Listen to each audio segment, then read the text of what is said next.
Y muchas veces me preguntan cuál es la diferencia con, por ejemplo, con Europa, ¿no? Entonces yo digo, mira, en Europa la gente juega por placer. Claro. Nosotros jugamos por la vida, Nacho. Menos del 0,3% de los futbolistas que habían vivido en la residencia habían podido llegar a primera división. Todas las características técnicas, todas las características tácticas son importantes. Pero hay algo que es determinante, que esto lo aprendí de Jorge Grifa, que es... Uno se imaginaba desde la ignorancia que estos clubes tan grandes como el grupo del City o el Real Madrid o todo, traen chicos de todo el mundo y que es la ONU, las inferiores que tienen todos los países. Y en realidad no es por ahí el camino.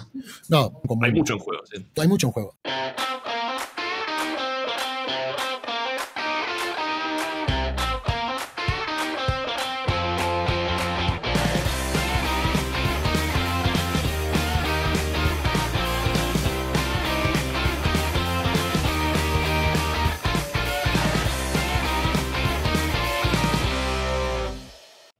Bienvenidos a un nuevo episodio del Trabajo Invisible. Hoy vamos a estar conversando sobre las divisiones juveniles en el fútbol.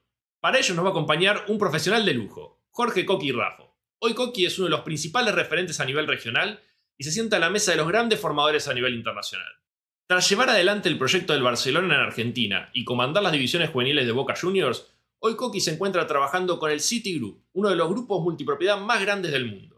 Son tantas las inquietudes y las cosas por aprender de esta temática que lejos de alcanzarnos un episodio hemos tenido que grabar dos. Por eso este episodio se titula Primer Tiempo, porque dará lugar a un segundo episodio, el segundo tiempo, donde le daremos un cierre a la conversación.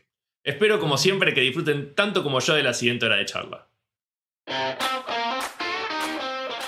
Bueno, bienvenido Coqui, muchas gracias por participar en este nuevo episodio del Trabajo Invisible. Te agradezco mucho que nos estés acompañando. No, el agradecido soy yo porque me hayas convocado. Para mí es un gusto poder compartir ideas sobre esto que tanto nos apasiona, que es el fútbol y específicamente, en mi caso, por el tema de la formación.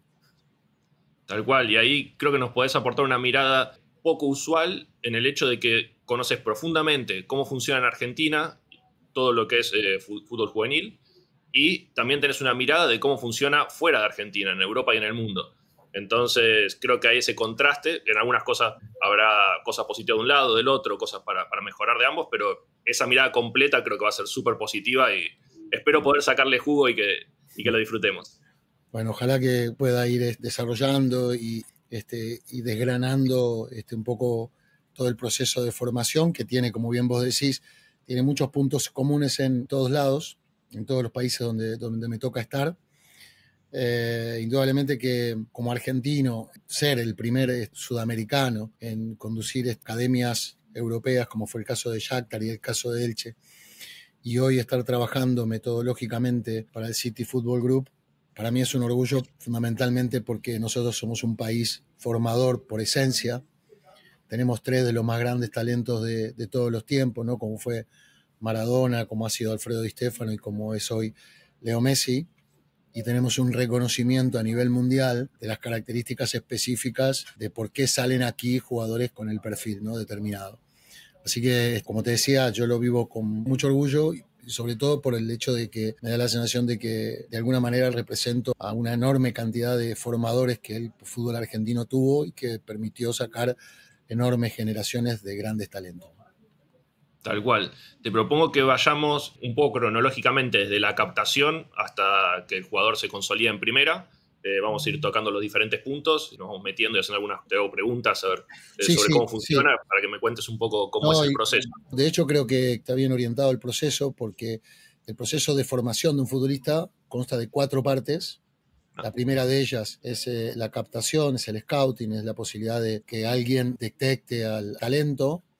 La segunda está relacionada con la formación específicamente, con todo el proceso metodológico, dentro de lo que sería un plan máster de 18 años, si quería alrededor de 12, 14 años, que iría de los 6 años hasta los 18, que aproximadamente es la edad promedio de debut en la actualidad. Después está el tema de la promoción del futbolista, o sea, cuando el futbolista empieza a ir a primera división, pero todavía no se ha consolidado. Y el último proceso, el más difícil, indudablemente, que es el de la consolidación. Así que está muy bien orientado. Perfecto. De empezar con el tema de la captación. Buenísimo. Quisiera consultarte, en los últimos 15 años el mundo cambió mucho. Quisiera saber si el proceso de captación también cambió tanto o si hay una cuestión que un procedimiento tradicional, un proceso tradicional con red de captadores, y no hay mucho para inventar en ese sentido. ¿Cómo fue No, el no. proceso? A ver, los procesos han cambiado sobre todo por la influencia de la Big Data aplicada al fútbol. O sea, hacia la década del 60, digamos, a la época de Maradona, uno podía encontrar los scouts, que en realidad eran ojeadores, era gente que por ahí te conocía y que desde la amistad y desde el saber quién era el que mejor jugaba en el barrio, era fácilmente identificable la posibilidad de llevarle a un chico a jugar a un club. De todas maneras, recordemos que hacia la década del 60, 70, las divisiones inferiores no estaban estructuradas como en la actualidad. Vale decir que ni el fútbol infantil estaba estructurado como en la actualidad. O sea, el fútbol infantil era más clubes de barrio que se juntaban en ligas a participar, ¿sí? Con el nombre de LAFI, FAFI, que tenía una parte también dentro de lo que era de lo que llamamos hoy el baby fútbol o el fútbol sala. Claro. Pero vos comenzabas las divisiones inferiores recién a los 14 años y no se traían futbolistas, por lo menos cuando a mí me tocó ser seleccionado por Boca en el año 79, los futbolistas recién venían del interior sobre los 16, 17 años. Esto tiene un impacto muy importante, en este caso que cuando me tocó a mí, nosotros estamos en la Candela y Boca tenía 30, 25, 30 futbolistas, pero más llegando casi al espacio preprofesional, ¿no? A favor de eso, la detección de talentos era más genérica, era porque se tenía amistad con algunas de las personas que estaban encargadas de toda la formación. Por ejemplo, la persona que me llevó a mí nos había juntado para jugar algunos campeonatos y en el Colegio Don Bosco, en Raúl Mejía, donde yo vivía, y era muy amigo de Ernesto Grillo, y entonces consiguió un partido amistoso con una de las categorías y esa fue la forma de scout. Pero bueno, lo que decía era que se focalizaba mucho más la captación sobre lo que eran las cualidades técnicas. El que jugaba bien, bueno, era identificado. ¿Y qué era jugar bien? ¿No? Porque sería bueno a veces identificar a qué refiere. Bueno, en Argentina refiere a tener una habilidad, una capacidad creativa en el uno contra uno por sobre todas las cosas y que eso ya era identificatorio de cierto talento. Hoy, a partir de la Big Data, a partir de las redes sociales, la información que llega, muchas veces los padres suben videos de los chicos jugando, el seguimiento, la Asociación del Fútbol Argentino ha firmado con Globe una empresa que se encarga específicamente de identificar a todos los futbolistas de todas las ligas, no solamente la Liga de AFA, sino la Liga Argentina, las distintas ligas del interior del país e incluso aquellas que son amateur o preprofesionales. ¿Tá? Entonces, vos podés subir el video tuyo y los scouts, la dirección de scout, permite tener un profundo conocimiento de toda la generación, digamos, de toda la generación 2006 o 2007 o 2008, con acceso a un montón de datos que permiten tener una proyección de cómo el futbolista, o sea, de cuáles son las características que tuvieron los grandes futbolistas en comparación con los futbolistas actuales. O sea que la explosión de los últimos 10 años, sobre todo, 15 te diría, de hecho, muchas de las cosas que te cuento nosotros las pudimos aplicar en Boca Juniors cuando yo estuve. Nosotros veíamos 50.000 futbolistas al año a través de la distribución de distintos métodos. Tenemos el método espiral, o sea, a partir de una ciudad ir comenzando a medida que tenés 50 kilómetros, ir recorriendo e ir rastrillando con mucha más agresividad el talento de las distintas categorías. También en algún momento utilizamos el método rejilla, que era agarrar una provincia, dividirla en cuadrantes de 50 kilómetros y unir, por ejemplo, 8 espacios de esos cuadrantes para registrar una prueba en donde llegaban 1.000 chicos, 900 chicos, 1.000 chicos, y teníamos todo un equipo de casi 50 personas, aparte de tener una en cada una de las provincias. Teníamos un grupo encabezado por Horacio García, con José Maleo, con Diego Masili, con con el Muñeco Madurna, o sea, gente que tenía mucha historia de haber visto futbolistas, ¿no? Y eso indudablemente ha generado un impacto muy importante, sobre todo porque hacia la década del 80, fines del 80, Jorge Grifa también dio un golpe de timón a esto de no esperar que te traigan los futbolistas como en la década del 60, 70, sino ir vos hacia los espacios, llegar a las ciudades, preguntar quiénes eran los chicos que estaban bien y a partir de ahí ir incrementando la cantidad de futbolistas que vos podías ver, ¿no? Los casos de Batistuta y otros tantos que seguramente todos hemos escuchado, ya marcaba un aumento prudencial de políticas de scouting. Antiguamente era mucho más caótico el proceso.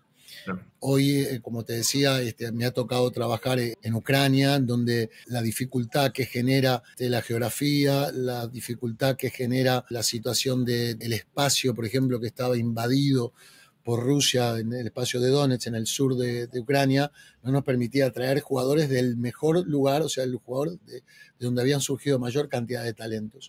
Entonces uno se va adaptando, ¿no? Hay otra historia importante que me parece contar, que cuando yo llegué a Elche, en España, nosotros teníamos un perfil de futbolista. O sea, una de las cosas que aparte de cambiar es el tema de la búsqueda de la cantidad y de la utilización de Big Data. Está la determinación del biotipo de futbolista para el ADN que tiene la institución. Que si querés lo podemos ir conversando de a poquito. Sí, ya abriste un montón de puertas que te voy a ir llevando seguro. Sin problema. Y de hecho, una que no quiero dejar pasar, que tenía para preguntarte, es lo de las edades. Vos comentabas antes de que hace mucho tiempo por ahí se sumaban a una edad sí, a los mucho 14 más años. alta. Hoy en día, si recibís un chico, dependiendo de la edad en la que se incorpora esta formalidad de trabajo, estos proyectos, ¿cambia el techo que puede llegar? ¿El potencial? Me refiero, un chico, con el mismo chico, si se sumase un proyecto bien armado a los 7 años, 8 años, ¿puede llegar más lejos que si se suma a los 14 y en esos años estuvo en una formación más informal? Bueno, ¿Eso mira, cambia? Está buenísima la pregunta. Porque nosotros hicimos un estudio, yo hice un estudio con la gente de scouting de Boca que aseguraba que menos del 0,3% de los futbolistas que habían vivido en la residencia de Boca, o sea, en ese momento en Casa Amarilla, después en la Candela, habían podido llegar a Primera División. ¿Qué te quiero decir? El desarraigo, o sea, el proceso Messi, lo comparo porque me parece importante, no es la mejor consejera de sacar a un chico a los 7, 8 años. Es verdad que hoy existe, hay un promedio no en Boca Juniors, pero hay un promedio en muchos clubes como Argentinos Juniors y en los clubes cordobeses, hay un promedio de 20 futbolistas que están debajo de la línea de los 12 años, 11, 10 años. O sea, si hacemos una comparación, imaginemos que el chico cuando llega a Primera División va a estar más tiempo fuera de la casa que dentro de la casa. Y eso, a mi criterio, desde la psicopedagogía, es absolutamente transgresor.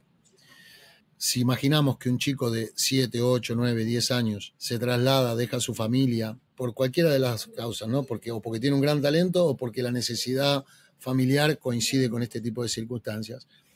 Pero yo creo que no es la mejor consejera.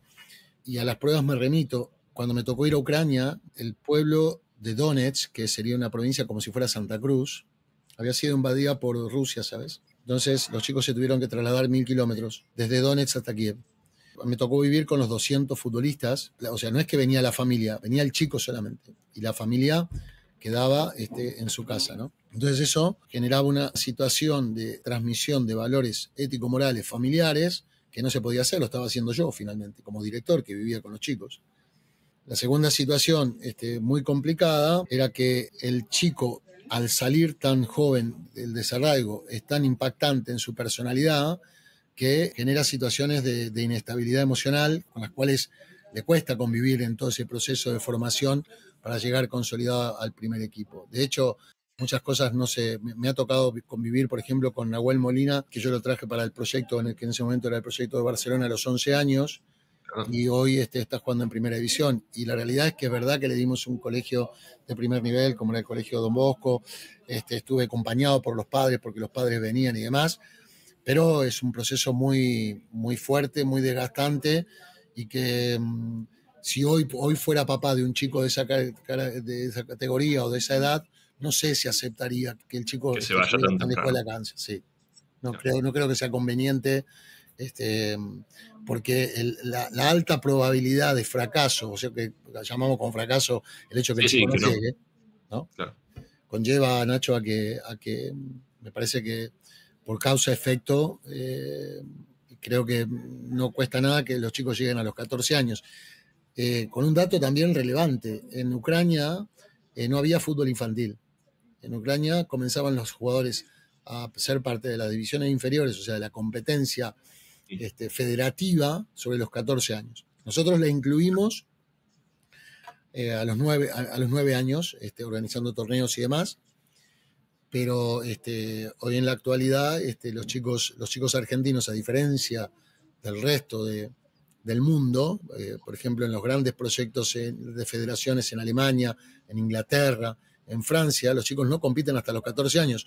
Nosotros competimos a partir de los 5 años en el baby fútbol y ya los chicos de 9 años compiten en cancha de 11. O sea, está disgregado la situación, aunque en realidad están achicadas las medidas y demás. Pero bueno, eso tiene su efecto positivo y tiene su efecto negativo, ¿no? Que después seguramente con el correr de la charla iremos desgranando. Totalmente. Entonces, hoy si lo tuvieses que organizar, a menos de 14 años harías más foco en la captación local de la región, que no tengan que trasladarse tanto. Sí, absolutamente. De hecho, cuando llegué a Boca, nosotros desestructuramos el proceso. Había 14 chicos de menos de 12 años. Entonces lo que hicimos fue, los traíamos el viernes, ¿sabes? Venían el viernes, le pagábamos la posibilidad a chicos muy destacados, tienen que ser chicos muy destacados, que venían con los papás. Estoy tratando de acordarme de alguno que haya sido muy destacado. El Colorado Barco, por ejemplo. Claro. Colorado Barco, que en ese momento tenía 10 años, es verdad que de 25 de mayo, son 200 kilómetros, pero bueno, pagábamos el proceso económico como para que él pudiera venir, ¿no? La madre y el padre me pedían, por un tema de estructura, poder que pudieran venir a vivir a La Candela, pero yo había puesto el límite de los 13 años para no poder hacerlo, y la verdad que debo ser muy agradecido a los padres porque sostuvieron el esfuerzo de traerlo todo el tiempo. Y el otro caso es el caso de Vicente Taborda, ¿sabes? Que lo traíamos desde Entre Ríos.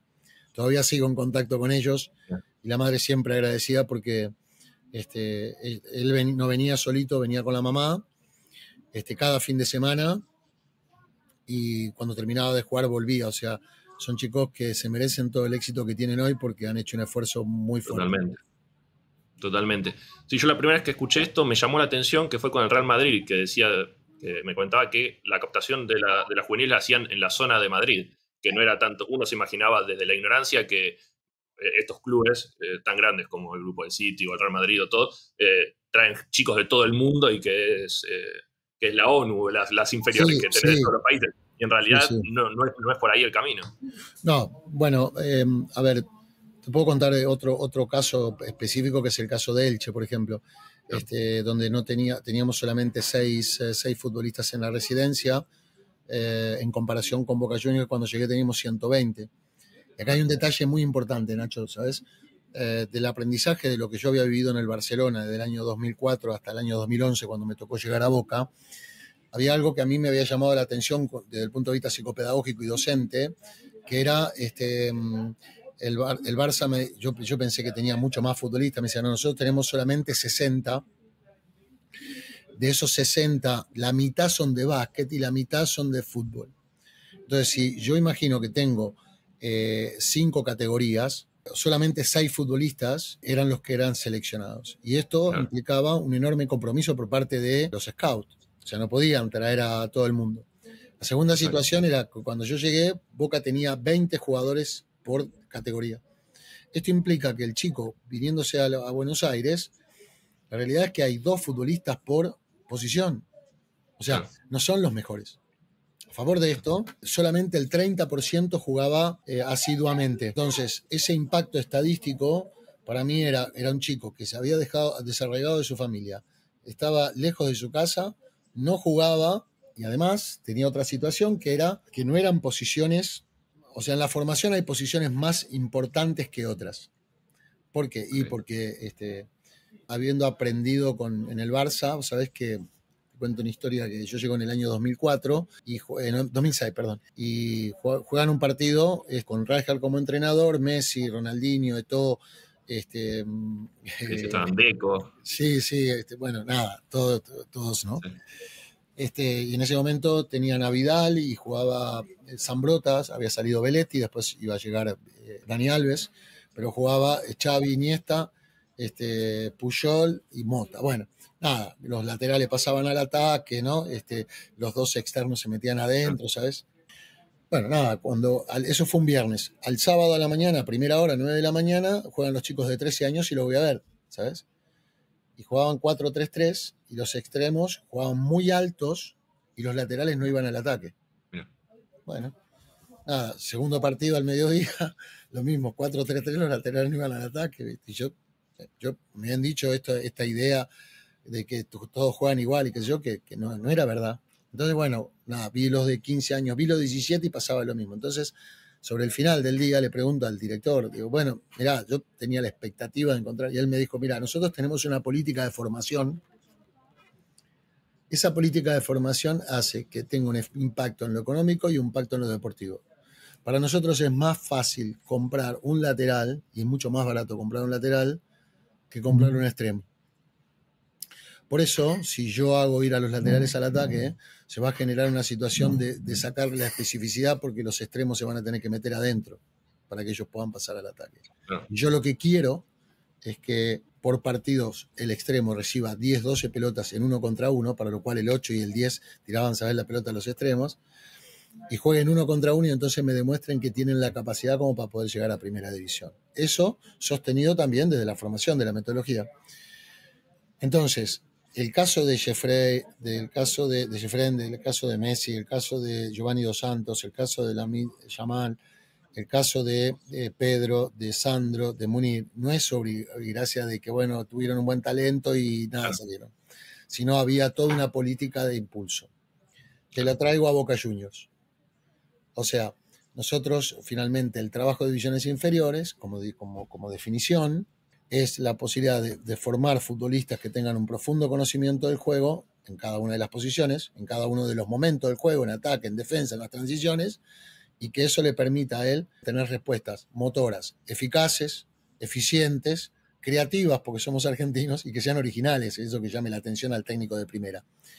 Entonces, en Boca, los casos de Brochero, de Luna Diale, en su momento de Retegui, en su momento de Torres, el chico que juega en Gimnasia, de Tomás Fernández, el chico que juega en San Martín de San Juan, fue parte de ese proceso de Escalante, y bueno, podría seguir nombrando, ¿no? De Mesidoro, de Leo Suárez, que en ese momento era en la categoría 96, que jugaban como extremos, porque teníamos la sucesión en cada una de las posiciones de grandes futbolistas, que creo que es finalmente el trabajo, y que por eso nos ha permitido tener un récord que es el que en Boca Juniors el 33% de las categorías desde la 96 a la 2006 llegaron a primera división. O sea, estamos hablando más de 110, 115 futbolistas debutando en primera, ¿no? Pero bueno, nada, esto me parece determinante como para entender bien la problemática del scouting, la problemática de la estructura que uno quiere armar con situaciones específicas a partir de ser lo más selectivo posible dentro de una cantidad de futbolistas que te aparecen increíbles. Y vos antes nombraste los biotipos de jugadores. En Argentina, entiendo que tenemos la suerte de tener una variedad muy grande de biotipos para cubrir los puestos. ¿Ves alguno que esté faltando, algún puesto que vos decís en Argentina es muy difícil conseguir un jugador para este tipo de puesto?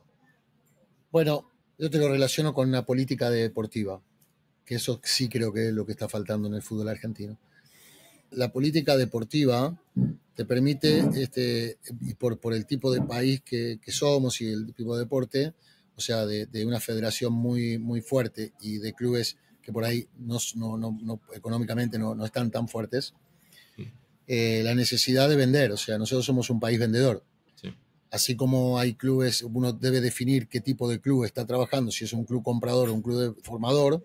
También esto te permite tener acceso a la posibilidad de tener ciertos patrones de análisis de cuáles son las características de los jugadores más importantes en las 5 grandes ligas del mundo. Entonces, el promedio de altura, por ejemplo, en la Champions, como competencia más importante, estamos hablando de 1,85 m, promedio. Alto. ¿Esto es limitante a cualquier otro tipo? No, yo no digo que es limitante. El talento muchas veces va en espacios pequeños. Pero si vos sos capaz de formar un futbolista, vamos a suponer, un jugador universal como Bentancur, de 1,85 m, que manejaba las dos piernas, con una visión de juego muy importante. Lo promovimos como jugador universal porque es un jugador que, el jugador universal es aquel que puede jugar en varias posiciones y en todas tener una capacidad de respuesta lo más adecuada posible.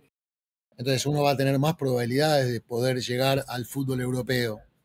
Claro. Entonces, los biotipos son determinantes. Te pongo un caso, te conté recién un caso en Argentina, pero te pongo un caso en Ucrania. Todo el arquero del Benfica, Trublin, cuando yo llegué tenía 16 años, medía 1,92 m. Estaba con mucho sobrepeso, pero en menos de 9 meses lo pusimos bien. Y en ese momento Pablo Fonseca, el actual entrenador del Lyon, él quería hacer debutar jóvenes en el primer equipo y por el biotipo inmediatamente lo llevó a primera división y respondió perfectamente. Entonces, indudablemente que el biotipo de características de extremo no solamente está referido a la situación. Cuando hablamos de biotipo no solamente hablamos de altura, peso y demás, sino hablamos de características de juego. Vamos a suponer, cuando yo llegué en el 2011, 2011 Mancuso, el lateral, jugaba era un número 8 brillante. Pero bueno, fuimos encontrándole la posición por su característica, porque en realidad un equipo que prácticamente llegaron todos a primera división, el equipo de Valerdi, el equipo de Salomón, el equipo de Sánchez, el chico de Atlético Tucumán, y además, el chico de Retegui, ¿no? Entonces le podía dar el contexto al resto del equipo de calidad de juego. Y por su altura y dinámica iba a poder adaptarse mejor a ese tipo de posición, como en su momento fue Chiche Señora, amigo mío en particular, y entonces justamente con él fue que tomamos la decisión de poder armar esta estructura. Bien. Indudablemente que para los marcadores centrales, para el volante central, ¿no? Por una característica muy importante, la altura, o sea, si uno puede tener un futbolista de perfil de Bentancur o del perfil de Valverde hoy en el Real Madrid, si aparte de sus condiciones técnicas, encima tiene altura y tiene capacidad de cabezazo, porque el juego de cabeza pasa a ser determinante y tiene excelencia de pegada, los perfiles sí, indudablemente pasan a ser muy importantes. Pero hay un tema muy importante en esto, que es todas las características técnicas, todas las características tácticas son importantes, pero hay algo que es determinante, que esto lo aprendí de Jorge Grifa, que es futbolista que no tiene personalidad, o sea, que no tiene, para aquellos que son hincha de Boca, que no tienen algo más acá adentro, es difícil, ¿sabes? O sea, te tenés que tener la personalidad para ponerte delante de 70.000 personas. Esto he tenido la suerte de poderlo vivir en carne propia y verdaderamente desde el punto de vista psicológico tenés que estar muy fuerte para poder confrontar el espacio de tensión que genera un estadio lleno.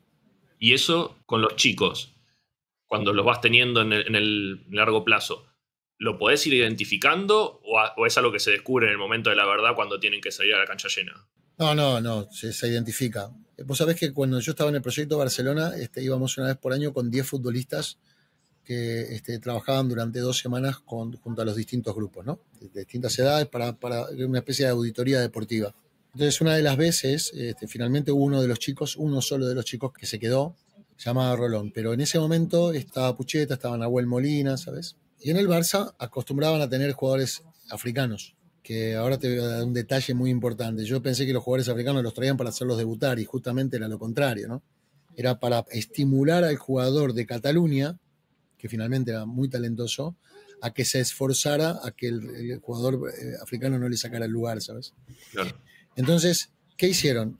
La prueba, por supuesto, que bueno, fueron distintos partidos y demás, pero uno de los entrenamientos los pusieron uno contra el mejor jugador de esa división, ¿no? Entonces, por ejemplo, Alan Soñora, viste que ahora está jugando en Cerro Porteño, que juega en Independiente, estaba Pucheta, que hoy está jugando en Ecuador, que después se fue a San Marino, o sea, todos jugadores que fueron a Boca. Y hubo un detalle muy importante que es que eran 8 partidos de uno contra uno, todos los ganaron los argentinos. Mira.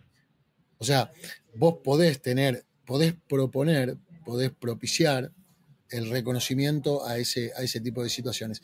Y otra cosa que yo hago mucho, que nosotros he trabajado mucho con los psicólogos, con excelentes psicólogos que tiene Boca Juniors, con excelentes psicólogos que encontré en España, y yo les pedía que primero antes de la experiencia de poder detectar a un futbolista a través de sus características deportivas, que hiciéramos distintos exámenes psicopedagógicos para conocer si el chico tenía una personalidad para poder vivir 4, 5, 6 años en un espacio fuera de su casa, ¿no?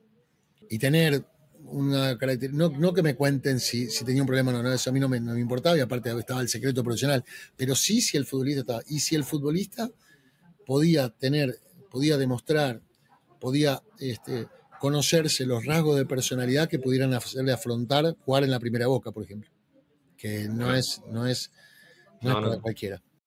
Lo psicológico, bueno, no sé si todavía falta terminar de darle la forma de cómo se incorpora, pero creo que es fundamental, demostró ya ser fundamental para los deportistas, ¿no? Totalmente. Hoy hay una tendencia a través del análisis y a través de los casos y entendiendo que el fútbol en los últimos 40 años se ha transformado mucho de todo este punto de vista, y que la formación no alcanza solamente con la formación deportiva, sino que todo lo que es el proceso psicológico, psicomotriz y la neurociencia te acompaña mucho en todo esto, ¿sabes? De todas maneras, la única forma de poder visualizar cómo reacciona el futbolista es en un campo de juego, ¿no? Y muchas veces me preguntan cuál es la diferencia por ejemplo, con Europa, ¿no? Entonces yo digo, mira, en Europa la gente juega por placer. Claro. Nosotros jugamos por la vida, Nacho. O sea, si me dejás, te digo 2, 3 cositas que son fundamentales. Por favor. Seguramente estaría en otra pregunta, ¿no? Pero el fútbol a nosotros nos da 3 clases de prestigio. Un prestigio escolar, todos quieren ser amigos tuyos porque juega bien al fútbol. Un prestigio familiar, mi sobrino no sabe cómo juega, yo le enseñé a pegarle a la pelota. Y un prestigio barrial. Vos vas al panadero, ¿viste? Y te dice, escuchá, en la otra cuadra está Juancito, que cuando jugaba con mi hijo, yo los entrenaba y yo jugaba. Todo ese prestigio, ¿viste? Y todo ese legado de que cuando vos escuchás a los futbolistas en su primer reportaje, lo primero que hacen es agradecerles por todo el esfuerzo que han hecho los padres. Porque finalmente hay un legado, ¿viste?, de representación del nombre dentro de lo que es el fútbol. O sea, es el orgullo familiar, es este prestigio que te digo, del cual todos están expectantes de que puedas lograr representarnos a todos, representar al barrio, representar al colegio, representar a la familia. Entonces, todo eso genera una carga emocional muy fuerte, que si llegás a primera división es buenísima, que si no llegás a primera división es fuerte, ¿sabes? Porque te deja una marca imborrable, difícil de trabajar. Imagínate que si vos le contás a la persona que sos futbolista, lo primero que te dicen es yo me fui a probar, o sea, aún recuerdan, todos los argentinos recordamos el día que nos fuimos a probar a un club, porque eso es parte como si fuera el cumpleaños de 15 para las chicas, ¿sabes? Claro. Y entonces creo que aquella pregunta que siempre me hacen de si el fútbol se nace o se hace el futbolista, indudablemente que en nuestro país cuando nacemos, como varones, tenemos que estar relacionados con el fútbol. Si por ahí hubiésemos nacido en Estados Unidos, estaríamos relacionados con el básquet o con otro deporte. Pero en este caso estamos relacionados con el fútbol. Tal cual. Y ahí tengo el caso opuesto, que este año, a comienzo de año, estuve en Emiratos y me decían lo opuesto, de que me explicaban que uno de los problemas que tienen es que para los chicos, para las familias, que el chico juega al fútbol, es como que mi nene quiere ser astronauta. Y claro, yo no es que lo voy a alentar a que sea astronauta, porque ¿qué chances tiene de ser astronauta mi nene? Ninguna. Lo más probable es que, al opuesto de lo que decís vos, cuando me junto con la familia, ¿sabes con lo que vino el loco este? Quiere ser astronauta. Y después le diga, ¿qué te vas a ganar la vida? Entonces, está tan desalentado desde la base que es muy difícil que surjan de esos países los chicos. No, es que, bueno, de hecho hay ejemplos históricos de cómo fue la introducción del fútbol en Estados Unidos, más o menos conocido con la década del 70, menos conocido lo que hicieron en Japón en la década del 80 y lo que están haciendo ahora en China, ¿no? Con una política a 50 años. O sea, pusieron el fútbol en el colegio. A ver, te cuento lo de Japón, o sea, lo de Nakata de hoy, que le ganaron a Brasil, en realidad arranca en la década del 80 cuando llevan a Zico, cuando llevan a Ramón Díaz, cuando llevan a un montón de fútbol, Libarsky, ¿sabes? Que los llevan, porque finalmente el fútbol se aprende por imitación, por emulación. Yo quiero emular a mi ídolo, yo quiero repetir el dribbling de Messi, no lo voy a poder lograr nunca, ¿no? Pero a mí me gustaría reproducir eso. Los chicos hoy tienen un acceso a través de la tecnología, a través del multimedia, tienen un acceso a una cantidad de futbolistas que quieren imitar y todo el día están visualizando lo que son ellos como futbolistas, ¿no? Pero en esa época, en la década del 70, 80, la introducción del fútbol en Estados Unidos a través de Giorgio Chinaglia, de Pelé, de Beckenbauer, es llevar modelos a copiar. Amén de la inmigración latina, que seguramente aporta, y amén de lo que, como te decía, es una política de Estado, o sea, que el fútbol trasciende la situación del deporte por ser practicado y ya es una cuestión de Estado, ¿no es cierto? Hay un libro muy lindo que se llama Fútbol y Masas, de Juan José Sebrelli, el cual recomiendo porque, bueno, da las justificaciones y las explicaciones psicopedagógicas a todos estos movimientos, y que seguramente, fíjate en Arabia, lo que se está haciendo es llevar a grandes futbolistas para tratar de tener modelos a copiar como para poder arraigar una nueva política de juego. Tal cual, y va en esa línea porque por otro lado lo que me decían es que los chicos que van a ser los del Emirato, que representan realmente el país, hoy están en el colegio, dicen, no, Claro. Traemos gente afuera porque no queremos que se formen al lado de ellos y dentro de 15 años recién van a aparecer. Mientras Totalmente. vamos a seguir con todos los extranjeros. Así que Totalmente. apoya totalmente esa... Sí, bueno, de hecho, yo me acuerdo que hace 10 años el Nakata que jugaba en Italia era el producto del proceso del año 80, ¿no? Claro. El modo de vivir el fútbol indudablemente va relacionado con el barrio, con lo que vos, con tu ente genético. O sea, cómo, eso lo decía Maradona en algún momento, cómo explicarle a una persona lo que se siente cuando haces un gol, ¿viste? Es inexplicable. Bueno, esto trasladado a la situación de lo que estamos hablando de Arabia, a mí me tocó la suerte de poder estar en Doha, y bueno, la realidad es que los que son ciudadanos tienen la vida armada, la vida estructurada. Sí. Entonces, digamos que el fútbol es un momento de ocio, no es una posibilidad laboral de salida y de transformación familiar y personal y familiar, ¿no? Entonces es un motor que nosotros nos ha llevado como argentinos a esto del orgullo, el orgullo del barrio, ¿viste? Yo de chiquito, viste que vos jugás barrio contra otro y bueno, el orgullo de ganar, el orgullo de ser mejor que el otro, esto de la gambeta, viste, que nos da un placer único a todos aquellos que somos argentinos, ¿viste? Y esta sensación de tan placentera que te gambetee, ¿viste? Y que vos te va dando la alegría y llegás a tu casa y le contás a tu mujer hoy, digo yo, sabés que no sabés lo bien que jugué. Bueno, aún eso es parte de nuestro arraigo. Es parte de todo aquello que se ve reflejado en Messi, tal vez ganando una Copa del Mundo, pero que en pequeña, gran medida se sienten situaciones parecidas. El otro día, antes de venir acá a Francia, donde me encuentro ahora, mientras tenemos esta conversación, fui a mi hijo ya tiene 28 años, o sea que fui a verlo jugar un campeonato de colegio, que era una final, y bueno, terminó el partido, y esa gente cantaba como si fuera, o sea, en ese momento ganaron el campeonato, pero era un campeonato que no tiene ninguna trascendencia. Sí, pero uno pone todo ahí. Exactamente. Y bueno, esto se traslada a toda la vida, ¿viste? Sí, no, de hecho, cuando vos hablás del colegio... Sí, perdón, hay un libro de Sacheri que es De Fútbol Somos. Bueno, ese es un libro extraordinario. Es que sí, vos decías lo del colegio y cuando éramos chicos, ya que no te empiecen eligiendo para los equipos y que vayas quedando para el final, ya no importaba el partido, ya te arruinaba el día. Ya, sí, porque era cuestión del prestigio, vuelvo lateral, del prestigio escolar. O sea, sí, era tremendo. El hecho de que tus amigos te reconozcan. Claro. Reconozcan como... Hay mucho en juego. Sí. Hay mucho en juego y eso también delinea la personalidad. La personalidad. Y esto se complementa con algo importante desde el punto de vista federativo o del punto de vista, entre comillas, del negocio. Me toca recorrer las 5 grandes ligas, ¿sabes? Mirá lo importante que es el proceso de divisiones inferiores, Nacho, hoy, que las 5 grandes ligas están programando para el año 2030 que el 40% de los planteles se ha surgido de divisiones inferiores. O sea, ante la disminución de la sponsorización en relación a la televisión, porque viste que hoy la gente no se queda mirando los 90 minutos, o sea, en porcentajes muy pequeños, solamente ven 50, y solamente si tenés relación con las apuestas. Claro. O sea, digamos que la gente ve los 2 minutos que tenés en YouTube. ¿Ah? Entonces, eso tiene un impacto en la sponsorización, en los ingresos por ticketing, en los ingresos por merchandising y demás. Entonces, como eso va disminuyendo, la única forma, entre comillas, de salvación, una palabra demasiado dramática, pero es la formación de futbolistas surgidos de las divisiones inferiores. Por eso, los planes estratégicos en las distintas instituciones son obligatorios. De hecho, nosotros, la cantidad de jugadores que terminaron surgiendo no fue obra y gracia del Espíritu Santo.